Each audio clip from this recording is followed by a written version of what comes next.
President Aguinaldo, can you hear us?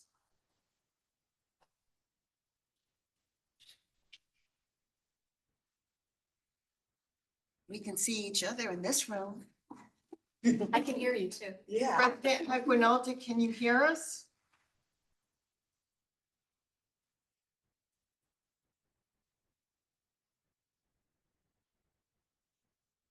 And they're muted.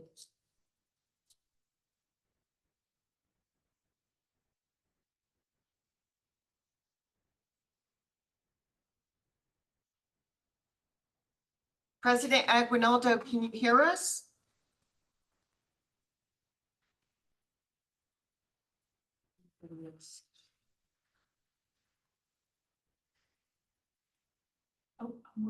Testing. Sacramento, can you hear us? Yes, can you hear us? They can't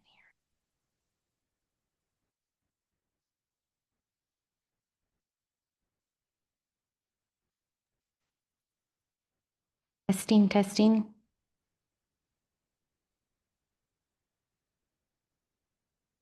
Testing.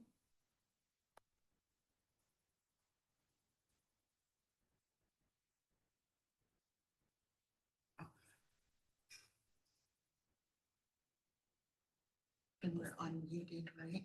So it's. Volume's all the way up. It has to They be. can't hear us.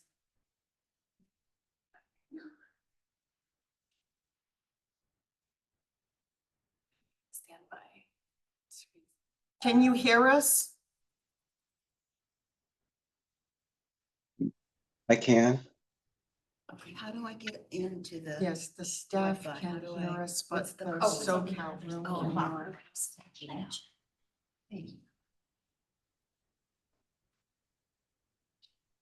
I'm gonna ask Laura to get. They can't hear us.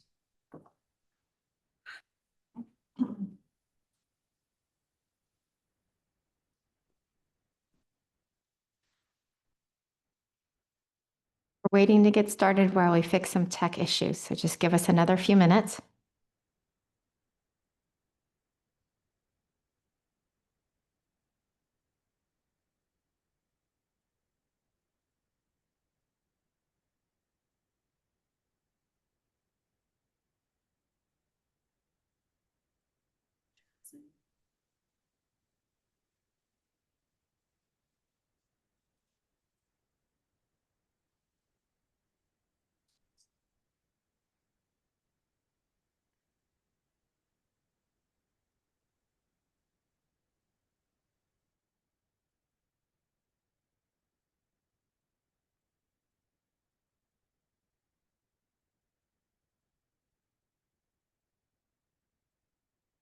Sacramento, can you attest? We can hear you. Can you hear us? We can hear you, thank you. Oh, great. Speaker needs to be this. We are ready to start, President Aguinaldo. Thank you very much, Terry. Laura, you'll tell me when we're good to go and we can get started? Yes, we good to go? All right, Terry, we're good to go. Okay. Good morning and thank you for joining us. I am Terry Lucas, the board liaison at Calbright College. You can follow our meeting agenda on board docs. The link can be found on our website, which is calbright.org/board. For attendees who wish to make public comment in person, please fill out a public comment card and submit to me in Sacramento and to Laura at Citrus College. For attendees who participate remotely, please use the Q&A feature on Zoom to address the board for up to 3 minutes. Public comment should be used to address today's agenda. A reminder that this board meeting is being recorded. Thank you. Thank you, Terry. I would like to call the Calbright College Board of Trustees Executive Committee meeting to order this morning on October 15th at 11 o'clock a.m. Actually, it's 11:05. Before the meeting gets started, I'd like the board liaison to review the meeting procedures and protocols, which I think she just did. Did you just do that, Terry? Yes, I did. Perfect. Please call the roll. Hildegard Aguinaldo, Present. Amy Costa, Here. Pamela Haynes, Here. Jennifer Perry, is absent. Bill Rawlings, Present. we have a quorum, President Aguinaldo. Thank you very much, Terry. And now we will proceed with the Pledge of Allegiance. Trustee Haynes, would you do us the honor? Trustee Costa will do it for trustee Haynes. Trustee Costa, thank you very much. Please place your hand over your heart. I pledge allegiance to the flag of the United States of America and to the republic for which it stands, one nation, under God, indivisible, with liberty and justice for all. Thank you very much, Trustee Costa. We have next the discussion of the order of the agenda. I don't think we have anything to take out of order, so we'll proceed unless there's anything else from President Menon. All right, nothing. So we'll go to 1.4, which is the president's report. I will keep it brief because I'd like to cede my time to President Menon. Just wanted to thank Citrus College again for hosting us, and also to Laura and our IT staff here at Citrus College who are helping us with ongoing technological issues. I'm just watching you all try to figure these issues out, and I just appreciate all the help that you're doing on the fly. So thank you very much. We have a media agenda before us, so I'd like to, again, just cede my time to President Menon, and I'll turn it over to her now. Good morning, President Aguinaldo, Vice President Rawlings, and members of the Calbright College Board of Trustees Executive Committee. True pleasure to be with you today, and I wanted to start the meeting with some celebration and also deep gratitude. The first of this month actually marked 6 years since Calbright started enrolling students. And while we've been intentional in planning how Calbright moves beyond its startup phase and expands upon providing success in the workforce for our students, it's really important to stop and celebrate this 6th anniversary and all of the dedication of the staff, the students, to reach this really important milestone. I am continuously inspired by all the energy and the passion and that the Calbright team brings to the college day in and day out, and have deeply appreciated the board's commitment and guidance to over these past 6 years. Like a lot of the colleges out there, Calbright is evaluating how we improve our delivery of education and career readiness for students. We've been clear on our North Star that we're preparing learners to navigate and succeed in today's evolving workforce. And we measure that by aligning our student outcomes with strong economic and social mobility. And as you know, to reach this North Star and to continue our work on behalf of California's adult learners, we're building a tech-forward organization, which our students, employers, workforce partners demand and need, and they need it now. From expanding our student journey to more effectively meeting students' needs, to automating our strategic enrollment process, to creating an agile student portal, and so many more things, we continue to lean into what is innovative in methods for adult learner success. But what resonates the most with me when I think about our North Star is our students. These are learners like Chris, who lives here in Sacramento. Chris is a recent IT support completer with us, and he has secured his first ever IT role. He has always been, in his words, an on again, off again community college student. And while he struggled with a traditional education, he was working in retail management until he was laid off. He then discovered Calbright's IT support program and found success because of our flexible self-paced programs and our supportive community. And he especially credits this idea of connection and community. He credits the virtual campus community and the opportunity for group connection and studying to give him momentum throughout his journey. Now, as an IT professional, Chris is also giving back. He's using his skills to mentor current students who value and need the same kinds of support he did during his Calbright experience. And he is now also taking his skills to the next level, re-enrolling in our network technology program. So when we keep our North Star focused on adult learners like Chris, and we scale tech-forward services with human interventions at the right time, we know that Calbright can continue to provide value for thousands of Californians needing access to education, career, and social mobility opportunities, regardless of where they live.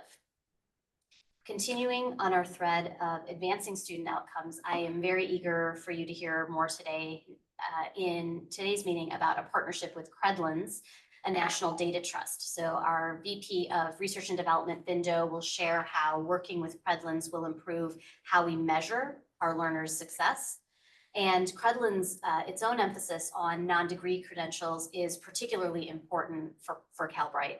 It's that collaboration that will give us comprehensive and timely data on employment, on wages, career growth across multiple regions and across multiple sectors.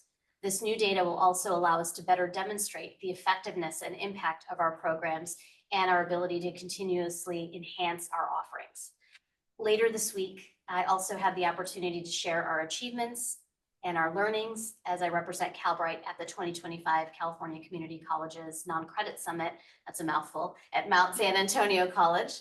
And as you know, this summit is a statewide platform to really amplify our work to drive adult learner success through our flexible supported programs, but also to share our aspirations for what agile learner-centered models can do for the learners who need them most, to reaffirm our commitment to leading alongside our peers working in this space to create a more inclusive and workforce responsive future for California's adult learners, because it takes us all to do that. These initiatives and opportunities also reflect the shared commitment that we have to Calbright's North Star, and most importantly, how we center around our student success. With that, I will thank you, President Aguinaldo, and conclude my remarks. Thank you very much, President Menon. Now we will move on to the closed session, and I will need to read each of these items verbatim, so please bear with me.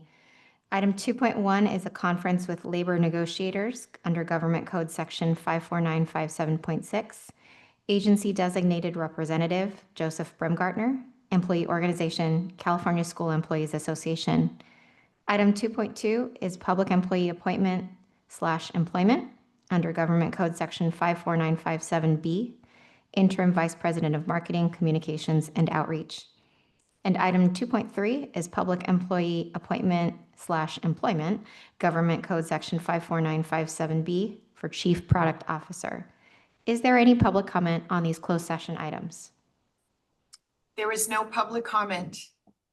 Thank you very much, Terry. We expect to return from closed session in about 20 minutes. See you on the other side. Thank you. Awesome. Thank you. We'll wait for Trustee Haynes to come back and then we'll get started. Pam? We're waiting on you, Pam. I know. Okay, I'm excellent. blessed to have you in my life. All right, let's go ahead and get started.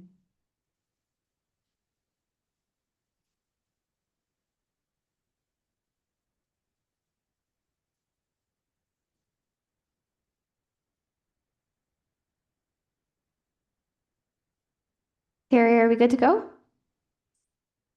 We are good to go, President Aguinaldo. Great, great. Welcome back, everyone. There is no report out of closed session. Let's move now to the consent agenda. Do any trustees wish to remove an item from the consent agenda for discussion or separate vote? Hearing none, any public comment? There is no public comment. Thank you, Terry. May I have a motion, please? Move consent. Second. Thank you, Trustee Haynes and Trustee Costa. Terry, may I have the roll, please? Hildegard Aguinaldo, Aye. Amy Costa, Aye. Pam Haynes, Aye. Jennifer Perry is absent. Bill Rawlings. Aye. Motion carries, President Aguinaldo. Thank you very much, Terry. We are moving swiftly to our action agenda. Item 4.1 is to approve the appointment of Interim Vice President of Marketing, Communications, and Outreach. I'll turn that one over to Joseph Bremgartner. Good morning, President Aguinaldo, Vice President Rawlings, and members of the board. With the recent vacancy in the Vice President of Marketing, Communication, and Outreach position, there's a need for an interim assignment in order to carry out the duties of the department. Sarah Jimenez is the current Director of Communications and is able to assume the duties of the Vice President position until further decisions have been made. Today, we're asking for your consideration and approval of the appointment of Sarah Jimenez to the Interim Vice President of Marketing, Communications, and Outreach effective October 9th, 2025 through June 30th, 2026 at a proposed interim yearly compensation rate of $193,713.06, prorated by month based on the time in the position. Thank you very much, Joe. I have to read a little blurb before we have a trustee discussion. So here it goes. The Board of Trustees of Calbright College is happy to announce the selection of Sarah Jimenez as Interim Vice President of Marketing, Communication, and Outreach. The Board of Trustees will now vote on the appointment of Ms. Jimenez. Under California law, I am obligated to orally announce all monetary provisions of the appointment and their values. Once I announce the monetary provisions, we will have board discussion and public comment on this item. Then the Board of Trustees will vote on the appointment. The terms of the Interim Vice President of Marketing, Communications, and Outreach appointment include appointment on an annual basis beginning October 9th, 2025, annual salary of $193,713.06, leave rights consistent with other Calbright classified administrator employees, membership in CalPERS and related employer contribution is set by statute, and health benefits is currently provided to Calbright classified administrator employees. Any trustee discussion? Hearing none, any public comment? There is no public comment. Thank you very much, Terry. May I have a motion and a second, please? Move to approve, Rawlings. Haynes seconds. Thank you very much, trustees. Terry, may I have the roll call, please? Hildegard Aguinaldo, Aye. Amy Costa, Aye. Pam Haynes. Aye. Bill Rawlings. Aye. 4 approved, 0 opposed. Motion carries. Thank you very much, Terry. Let's move to item 4.2, approval of the reappointment of the Chief Product Officer, and I'll turn that one back to Joe. Thank you, President Aguinaldo, Vice President Rawlings, and members of the board. The Chief Product Officer is currently on a contract that's expiring. This item places the current Chief Product Officer in the salary schedule and removes other provisions of the expiring employment contract. Today, we're asking for your consideration and approval for the reappointment of Vivek Vyas to the Chief Product Officer position effective October 10th, 2025, with placement on the executive salary schedule range, Executive 11, Step 3, at $259,726.50. Thank you very much, Joe. The Board of Trustees of Calbright College is happy to announce the reappointment of Vivek Vyas as Chief Product Officer. The Board of Trustees will now vote on the reappointment of Mr. Vyas. Under California law, I am obligated to orally announce all monetary provisions of the reappointment and their values. Once I announce the monetary provisions, we will have board discussion and public comment on this item.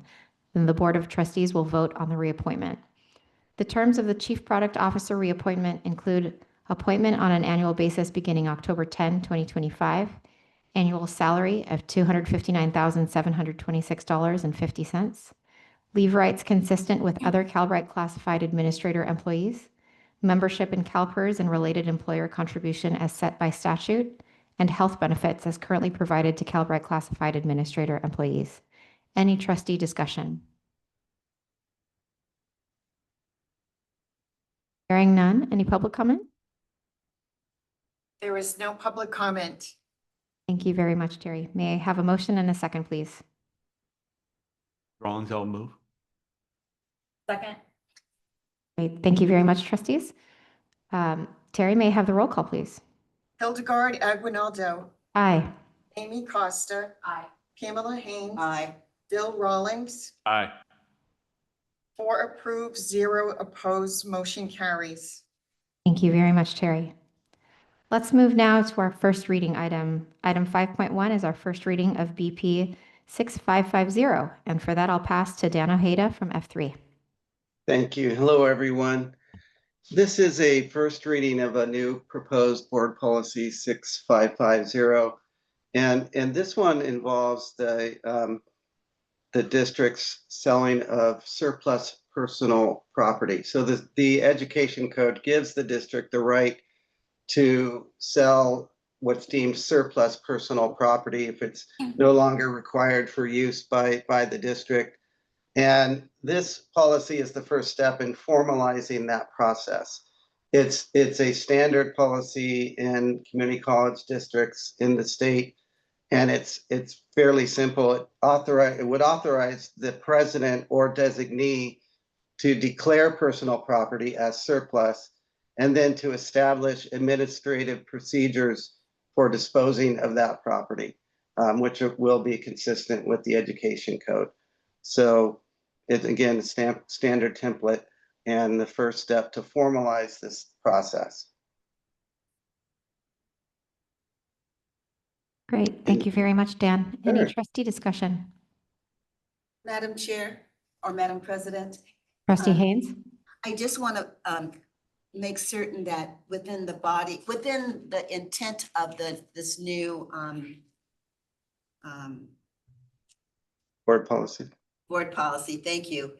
I know as a trustee, former trustee of Los Rios, what the Board of Trustees received, even though it might be on, I can't even remember if it was on consent or not, but it was a list of what was identified as those properties. Mhm. And I would hope that that process would continue so that we know what is sort of Yes. leaving and is of no, and that there's a process possibly for there being a market, there may be a market out there. So identifying those marketplaces.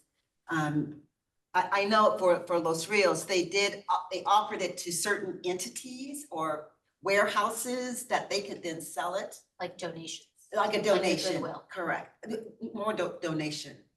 And memory doesn't serve me well today, but there was a process to see if there were any other takers for it.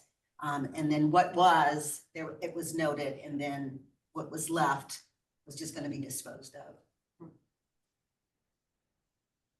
Your comments are well noted, and this this preliminary type policy would authorize the creation of those types of procedures that would accomplish, I think, what you're talking about, and that's consistent with the education code, which sets forth the notice requirements and presentation of surplus property and things like that. So this is the preliminary first step, which authorizes more comprehensive procedures. Correct. Thank you. Mhm. Thank you, Trustee Haynes. Any other comments? All right, let's move to public commentary. There is no public comment. Wonderful. Let's move to information and reports then. Item 6.1 is understanding student outcomes through partnership with Credlens. I'll pass that one to Ben Doe.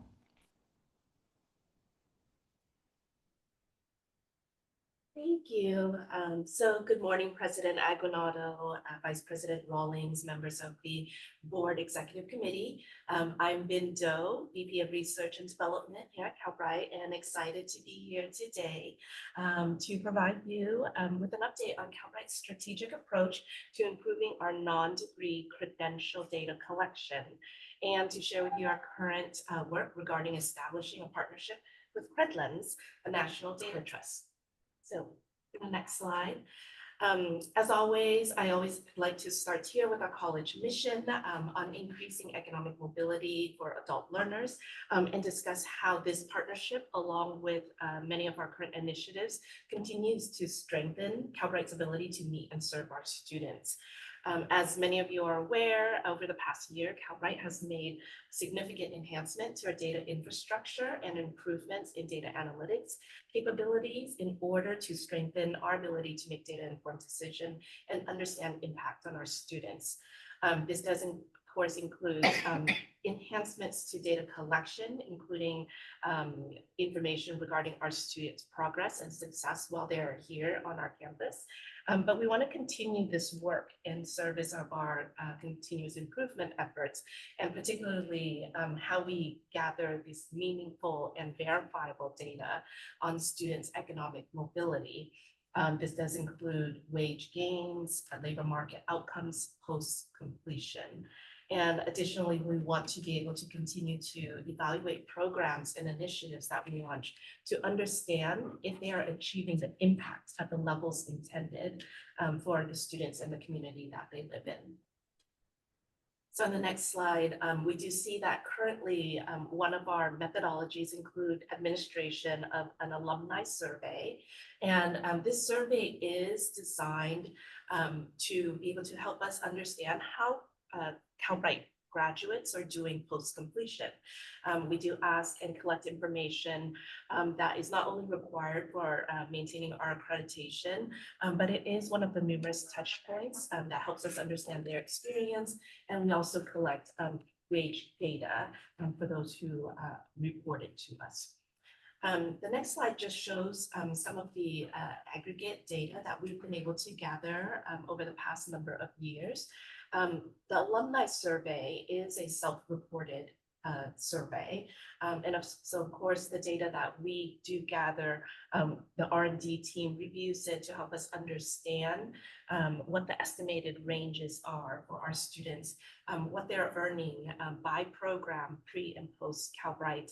And it's often reviewed to make sure that we are in our programmatic design helping to achieve the mission, helping to achieve this economic mobility. And that you could see here, you know, the data based on information that we've gathered between 2021 and 2024, we were able to estimate that students who attend Calbright did make a $4 per hour median wage gain across all programs for the reported data. However, while the data is promising, we do recognize that there's always room for improvement on how we collect the data. In the next slide here, the table just shows a snapshot of when we are aggregating the data and what we sometimes are able to capture. And as you can see, it does reveal sometimes what the R&D team is confronted with, some either missing or unreported data, and also some gaps in the longitudinal data that we are able to collect. And there are many reasons for these particular gaps, self-selectivity, students who, you know, are seeing these surveys, if they forget it, if they start it but don't complete it, or sometimes, you know, we administer these surveys 2 months after the students complete. And for some of our students, 2 months may not be sufficient time for them to be able to transition into into the workforce or into a career or job. So there is no data that they are able to report at this point of administration.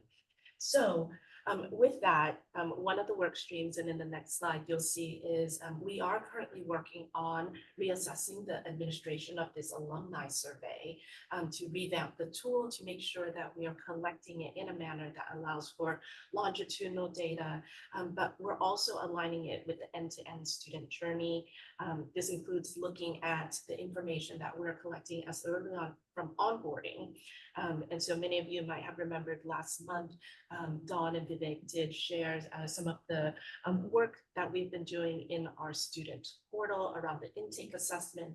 And we want to make sure that at that point, we are starting to communicate with students very upfront that data collection is part of an important piece of the work that Calbright does, and that it's going to happen throughout the student journey. But on top of that, so what we see and what we're here to really highlight is the work on Credlens. So in this next slide, and as President Menon mentioned at the beginning, Credlens, excuse me, is a national data trust for workforce outcomes.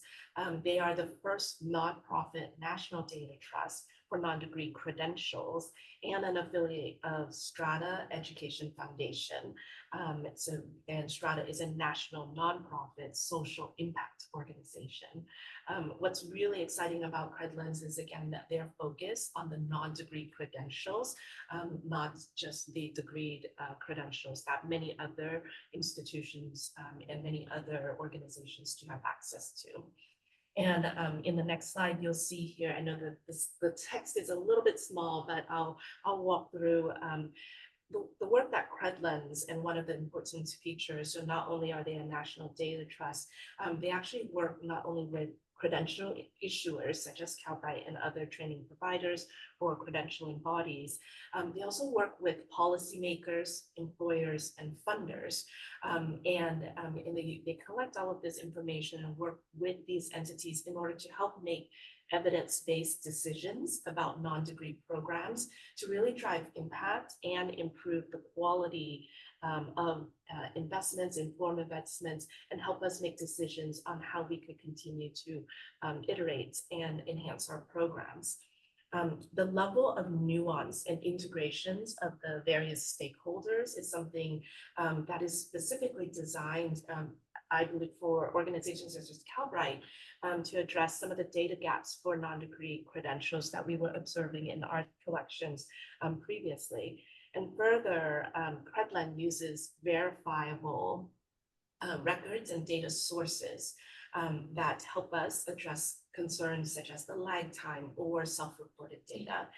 So we are able to hone in on the impacts in a much more nuanced and validated way.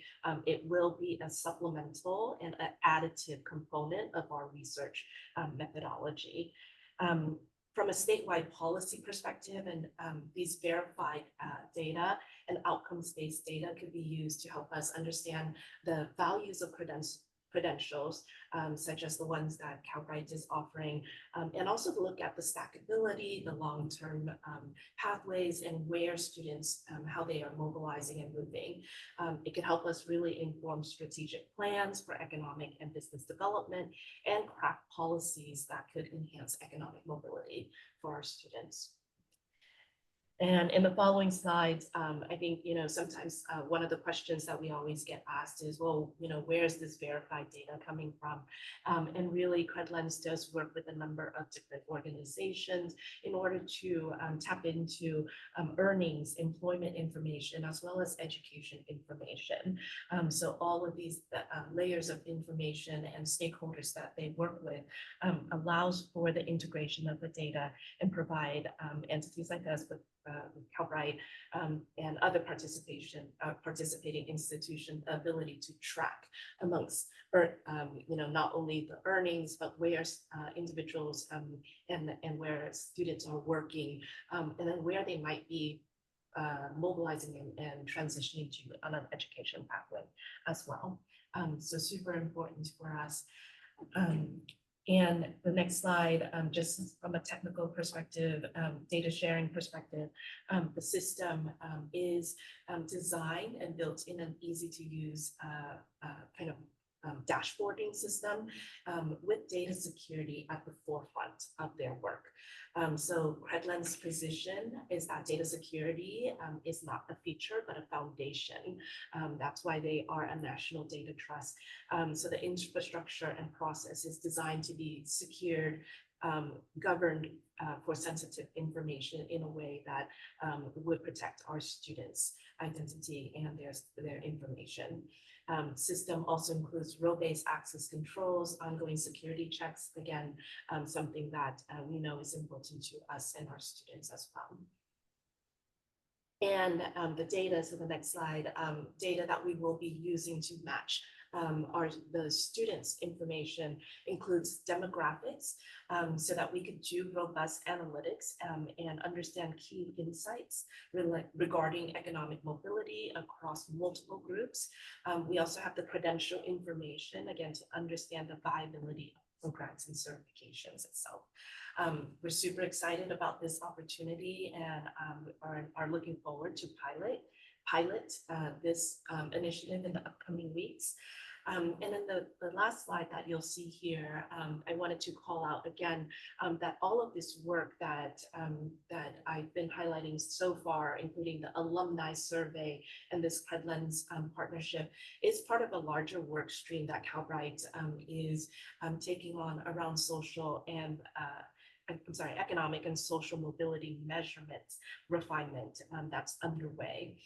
Research and development team has been partnering with economic and business development, as well as cross-functionally teams that you could see across the campus here, in order to help us better capture how Calbright has met our mission of increasing economic mobility. We're hoping that as we continue this work, that we will be able to return early in 2026 with our Credlens partner at the table as well to share the findings with the board members. And just again, super excited to share with everybody the work underway. So that is all, and I appreciate your time. Happy to answer questions that you might have. Thank you, Ben. Any trustee discussion? Trustee Haynes. Yeah, thank you. So, one, you mentioned verified data. And so I'm wondering, like, one of the challenges that we've all had is the Economic Development Department, where which much of the work data is stored is inconsistent, not exactly what we need and what we want. So, but is that also, will that be a source for this particular, So Credlens does. or is it getting it from someplace else? Yeah, Okay.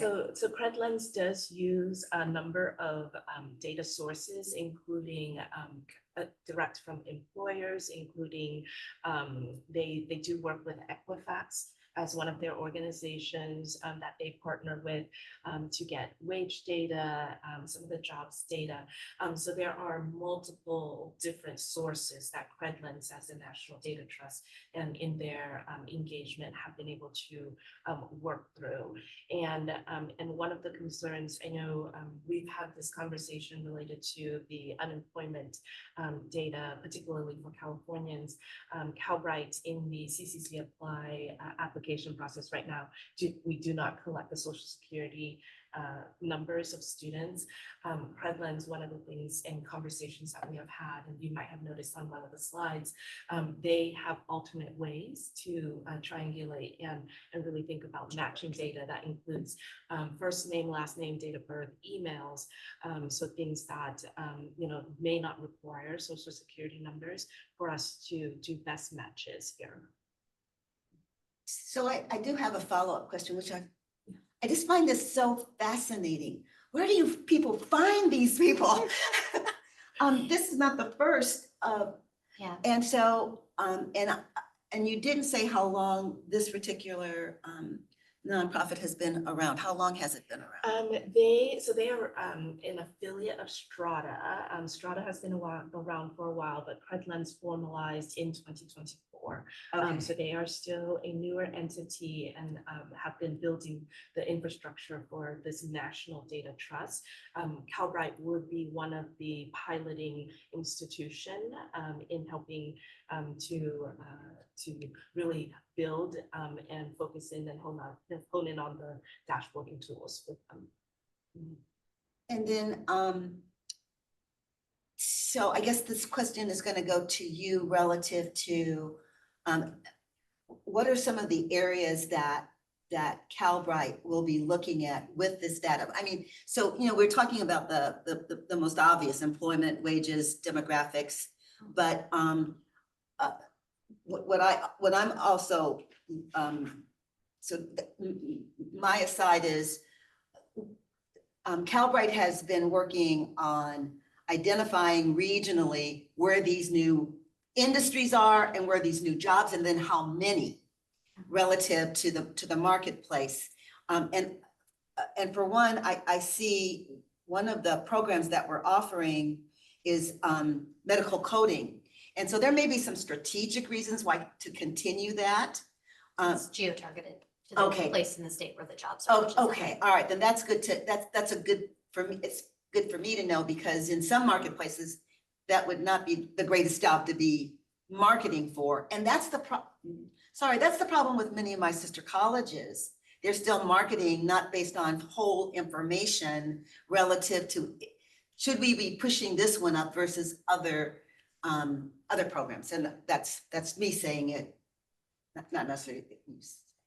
It's a broad question, so I'll answer it a couple different ways, and then Ben will can get much more detailed if you want to dig in a little bit deeper. But one thing I'll say is that this first order question of like, how do we think about partnerships that help accelerate our work?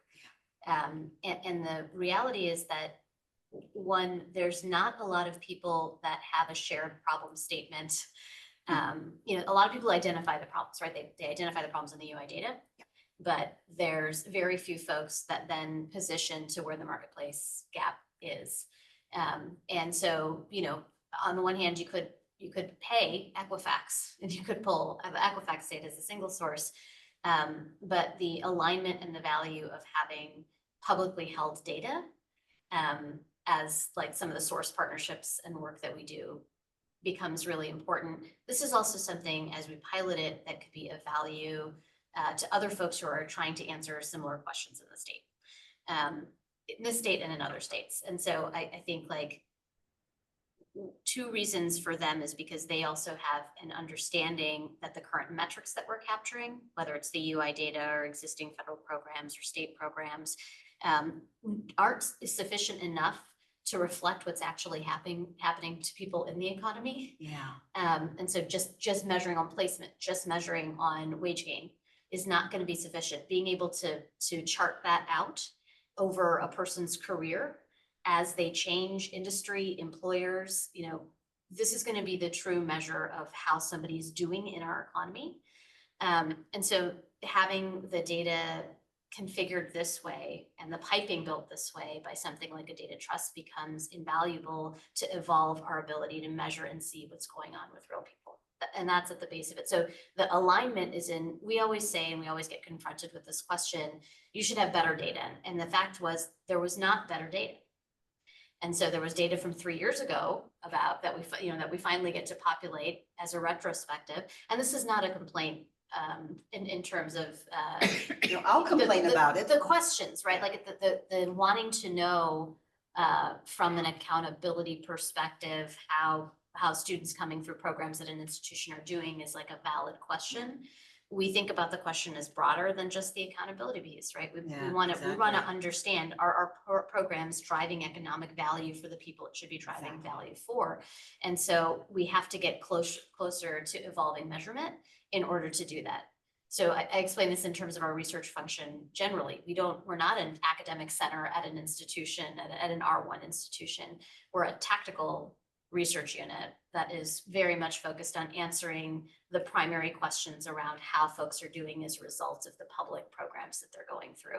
So the ability to apply this in beyond even what Calbright is doing, I think is going to be of real upside value. And there's a handful of institutions that are moving with Crudlands in this direction that will shape the future of it. And I normally don't plug like this, but we've been invited with Crudlands to get selected, myself, the head of Jewish Vocational Services in the Bay Area, and another college who I'm unfortunately forgetting right now, to actually present this at South by Southwest this year, to actually talk in this forward-looking conversation. And as there's more volatility into the economy, and we need to find better ways of having a pulse for what we are preparing people for, how do we begin to evolve measurement to do that? And how do we leverage things like a public data trust to do that? And the last thing I'll say about it is like the aggressive attack on our statistical agencies that we're seeing federally, having spaces for data to be held in a way that is usable and actionable for entities who are trying to do quality delivery feels even more important in this moment. So I'll end with this.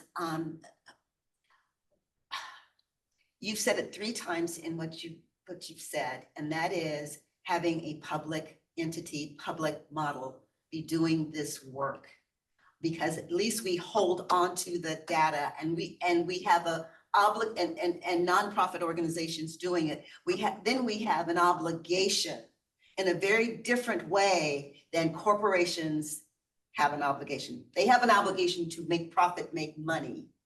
And we may not agree with how they're making the profits or the money, but our data they end up owning the data.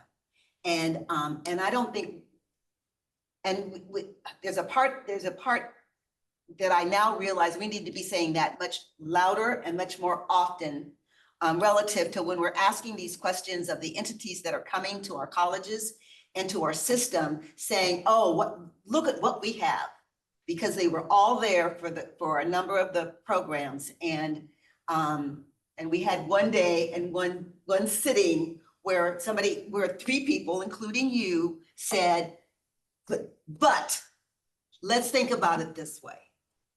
And that's really I think important. in general, institutions are gonna have to get much sharper and savvier about asking the questions around where data is going Mhm. and who ultimately holds the Who data. owns it? Who holds the data. That's right. This Who is owns it? absolutely our data and it is absolutely our responsibility. So And thank you for that clarification. we will continue to wave the flag on that one. Sorry, Ben, is there anything else? Sorry. No, that was wonderful. I mean, that is an important piece. And I think one of the conversations very early on and part of this partnership, the ongoing conversation has been around the data security, who owns the data, making sure that it is secure. And so, Thank you. Yay. Trustee Costa, Trustee Vice President Rawlings, any comments before I say something? No? Okay. I have a question for you, Ben. I'm looking at Cradle to Careers interface right now, and I'm just kind of thinking through how the partnership with Credlens, it really complements that in the sense that Ajita, Ben, and your entire team, you're so good at spotting the gaps where certain data collection, certain efforts have gone out there and we're all kind of going towards the same thing, but this partnership with Credlens looks specifically at credentials. So it wouldn't be data that's captured in Cradle to Career, and it's going above and beyond that, but it's doing so in a way that's complementary and enhancing to this desire to just follow through to the workforce outcome, what students go through. So I think that's huge kudos on spotting the gap. I think your team is so good at spotting the gap and doing something about it. My question is, what kind of milestones or interest points kind of ping you to pull things off of the database? Like, how periodic would you like go to the database to get information to inform what you're doing in terms of shaping what we're offering to students? Thank you, President Aguinaldo, for mentioning the Cradles to Career too. And certainly, this was something that we recognize the value of it, but also understood where some of the gaps are, and in the efforts of Credlens and thinking about how we could really fill in some of the gaps. Not only, long term, we know some of the lagging data concerns with Cradles to Career. So Credlens shortens that. The alumni strategy does fill in the meantime, some of the immediate anecdotal data as well. So that is, we are thinking about how these pieces can play together. When it comes to just your question related to milestones and what we're thinking about right now, so in this initial pilot phase, we are going to be sharing, once everything is cleared, sharing with Credlens our initial file of completers. This is a confidential file. PII is removed out from it, so that we can upload it into the system and begin to implement the dashboards. We'll build it, we'll work through, there will be a working group to really think about like what are some of the pertinent questions that we will be able to answer as part of this pilot. And then once that is refined and we get that in motion, the anticipation and early conversations with Credlens is that we would upload and be able to connect our data with our completers and get the refresh about twice annually. Part of this too is because Credlens, they are using and working with other entities in order to fill in this data. And so that data refresh is not always going to be live. There might be some data that is refreshed on a more regular cycle, but some of the files may not be refreshed as regularly. So we are planning on starting with a twice annual, every 6 months. We will be able to take a look, sit down, plan, really have these strategic conversations about this is what we're observing, this is what we're seeing. Do we need to pivot? Do we need to explore more? And then from there, decide if we need to shorten the time frame to either quarterly reviews, if that's possible, The first big milestone will be hopefully end of this year that we get that first data file in, the first initial stand up. Once we get that, that is the anticipation that we could go back to the board and present where we are, what we found. And then probably by end of fiscal year, we will have our next data upload for review. Okay, so that would be the markers of success of whether to move forward from a pilot partnership to a full partnership, right? Like you would take the limited data, put that into CredLens, and then see if that fits our bill, and then take it back to the board. Is that what I'm understanding as far as the boundary of the pilot program? Yeah, I think so part of the pilot is wanting to make sure absolutely that it is yielding and helping us, inform the gaps as we imagine it would be able to help us so that we can really plan and do some additional strategic planning. At that point, also to think about kind of on a wider scale, like what are some of the decisions that Calbright might be thinking about as part of the data that we find as well. So we will take it in phases as we do and iterate among these steps. Okay. I would love to see that when you bring this back to the board, like exactly what the markers were for success on that pilot program and how the pilot was able to meet those needs. So, Yeah. We're yeah, happy thank to you. even share out more of that detail if that's kind of, if you want to go a little deeper in terms of the interest there. I will say also this pilot is looking at this question around the outcomes and the way that we're evolving measurement around outcomes. The potential for linked data like this to actually in the aggregate inform much more forward-looking is also like other directions that this public trust work can go. And so I will say like hope, there's this kind of end of the pilot, what does the pilot learnings tell us? And as a result, kind of how do we look at the scale version of this conversation? But the other part of it is it also allows us to look at other ways in which this data can be leveraged. And that's it's a different snapshot of it than like labor agency data or some of the other forecasting data that's out there. So that's outside of the scope of this pilot work, but that is absolutely where CredLens as an organization is going, and that should be of interest to all of us as well. I'm fully supportive of that, and I think pilot programs are the way to go. I think generally speaking, pilot programs make sense. So good stuff. Any other trustee discussion? All right, hearing none, any public commentary? There is no public comment. Great, thank you very much. Let's move on to item 6.2, reports on contracts and purchases. And for that, I'll pass that one to Edward Lee, our CFO. Hi. Good afternoon, Board President Aguinaldo, Vice President Rawlings, Calbright President Menon, and members of the board. I'm here to provide the standard report of the monthly contract and purchase activity. These include expenditures from the month of September. Attachments to the agenda include the contracts report for September, which includes 6 contracts, as well as some detail about each of those. There's also a purchase list total, purchase list document as well. The total from the prior month is approximately $186,000. At this time, I'm happy to take any questions. Thank you, Ed. Any questions from the trustees? All right. Any public comment? There is no public comment.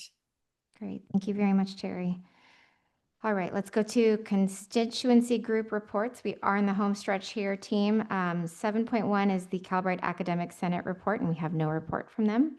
7.2 is the Calbright Faculty Association report, and we have no report from them. 7.3 is the California School Employees Association, no report there.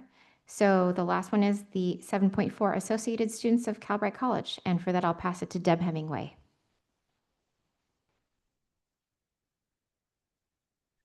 Can everyone hear me okay?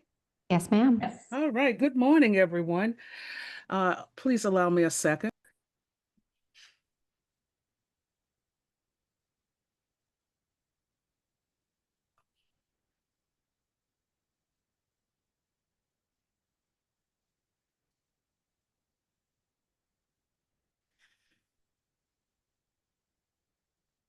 My apologies to everyone. Can everyone still hear me okay? Yes, ma'am. All right. Well, good morning, everyone.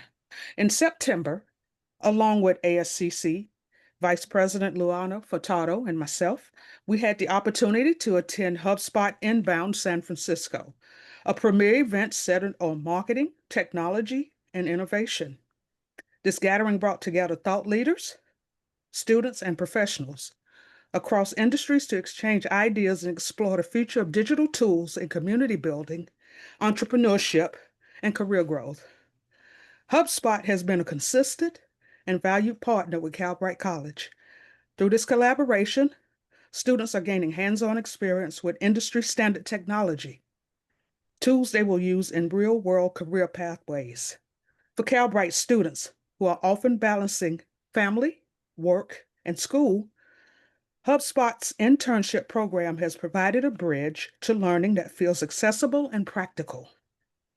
By helping students acclimate to digital marketing, CRM systems, and customer engagement platforms, HubSpot is not only strengthening career readiness, but also reinforcing confidence in tech adoption. This partnership has been central to reducing barriers to technology for non-traditional learners. Now, as we're looking ahead, ASCC is focused on executing our 2025 engagement plan, centered on 5 core goals. The first is to reduce isolation and strengthen student community. Second, to make communication engaging and accessible. Number 3, to establish a voluntary buddy and check-in system. And number 4, encourage student celebration and visibility. And number 5, empower students to lead. Now, these goals align with insights we brought back from HubSpot Inbound, particularly around building scalable systems of engagement, using technology to connect people, and ensuring leadership opportunities are distributed equitably across the student body. This September attendance at HubSpot Inbound reinforced the importance of student leadership being connected to industry knowledge. It also reaffirmed the value of our partnership with HubSpot as we continue building a vibrant, supportive, and innovative student community at Calbright. The work ahead is clear: reduce isolation, amplify voices, and to empower students to lead. With ASCC's commitment, we are equipped to make 2025 a year of greater connection and visibility for all Calbright learners. And I'd also like to add that myself and Vice President Furtado were part of learner correspondence at HubSpot in San Francisco, of which HubSpot won an industry award this past month. And I thank you for your time. Deb, thank you very much. It's always a pleasure to hear from our students and to hear about your work and your efforts. So thank you very much for joining us. Thank you. Let's move to public forum. Are there any members of the public who wish to be heard? There is no public comment. Thank you very much, Terry. Before we adjourn, I just wanted to say thank you to everyone who helped put this meeting on. I know there were a lot of tech issues, but thank you for your patience. And the business of the Board of Trustees is now complete, and we can adjourn. Thank you for your participation. It's exactly 12:30.